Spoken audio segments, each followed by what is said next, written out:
yo tuviera la oportunidad de ser padre, porque todavía son este concreto anhelados, porque bien, ¿sabes?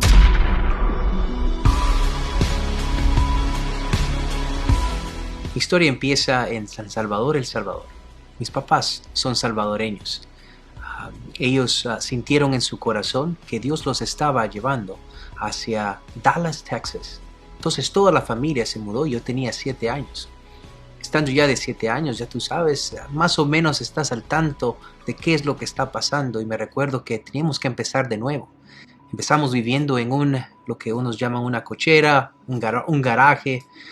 Vivíamos allí, dormíamos en ese concreto muy helado, porque veníamos a este país a iniciar una nueva vida. Y eso creo que ha marcado mi vida porque he tenido que siempre tener un espíritu muy aventurero.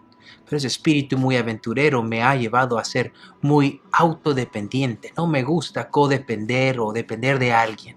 Eso es algo que desde el principio nunca me ha gustado, pedir ayuda. Sabes, cuando yo era joven, algo que me encantaba era siempre cómo podía movilizar a personas a que hicieran quizás cosas malas o cosas que no necesariamente eran las mejores. Aunque mi papá siempre nos enseñaba a que debíamos de buscar el bien para otros, para mí no era algo que me venía, algo como natural. Pues crecí, mi papá estaba muy involucrado en la iglesia local, él era un líder de la iglesia. Y me recuerdo que él era una persona que estaba desde el púlpito hablando de cómo tener una vida piadosa y cómo ser una persona que pudiera iluminar a otros con la luz de Jesús. Y me recuerdo que él oía tales enseñanzas, pero algo en mí no quería de alguna manera rendirme o de veras aceptar esos principios. ¿Sabes? Tomé la decisión después de graduarme de la secundaria a irme a un colegio en Guatemala, el lindo país de Guatemala. Estando ahí en Guatemala por 3 años, después regresé. Mi papá estaba siempre como líder y me pidió que le ayudara en esa iglesia. Y lo hice, pero había algo en mi corazón que no estaba correcto. Sabes, muchas de las cosas que yo estaba haciendo las estaba haciendo porque quería que personas miraran quién era yo. Yo estaba adicto a la atención. Yo estaba muy, muy, muy capturado por la adulación y por la alabanza de otros hacia qué bueno o qué buen expositor o qué buen presentador era. Se llegó a tal punto que empecé negocios y esos negocios, muchos anhelan tener negocios, pero cuando son con malas intenciones o no tienen una fundación, un cimiento correcto, algún día caerán. Y bueno, todo lo hice porque anhelaba recibir atención. Me recuerdo que fue en el año 2008 para mí, fue un año muy importante, porque ahí es donde yo llegué al final de mí mismo. ¿Sabes? En ese punto, en ese año, yo perdí la relación que yo tenía con mi papá. También perdí la relación que tenía con mi comunidad cristiana con quien yo me relacionaba. Empecé a alejarme y los negocios me llevaron a un punto a donde sí tenía dinero, pero estaba viviendo una vida totalmente superficial. No era real, era totalmente mentira.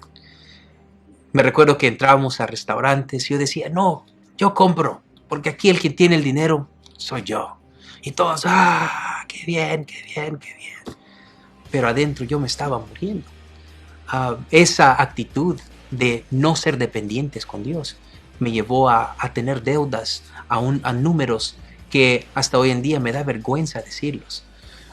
En 2008 yo llegué a un punto a donde algunos llaman el punto de quebrantamiento. Y sabes, en ese punto de quebrantamiento y ahora digo que es algo muy bello, porque es ahí donde de veras yo llegué a conocer quién era yo mismo.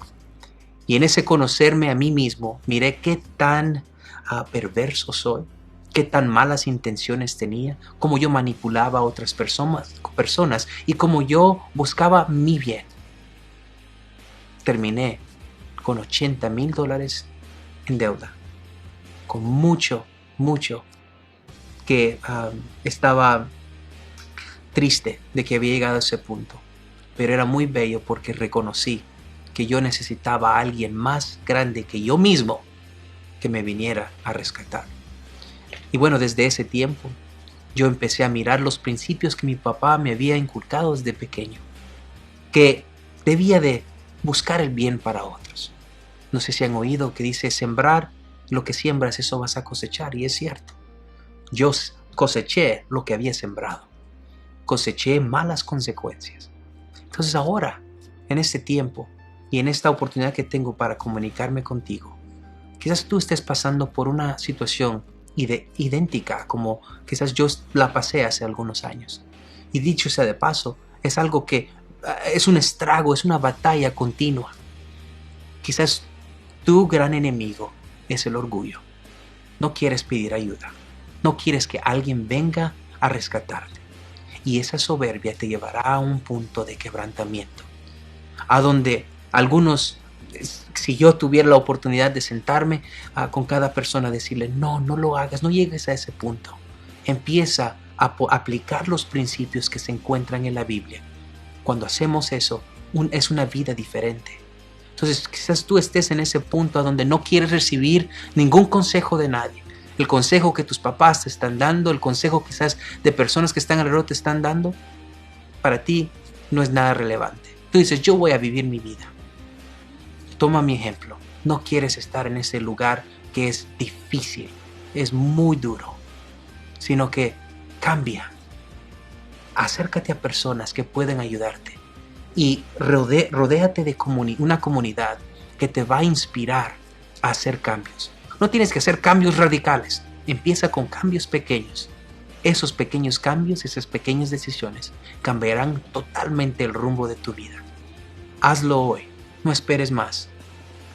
Ahórrate mucho dolor.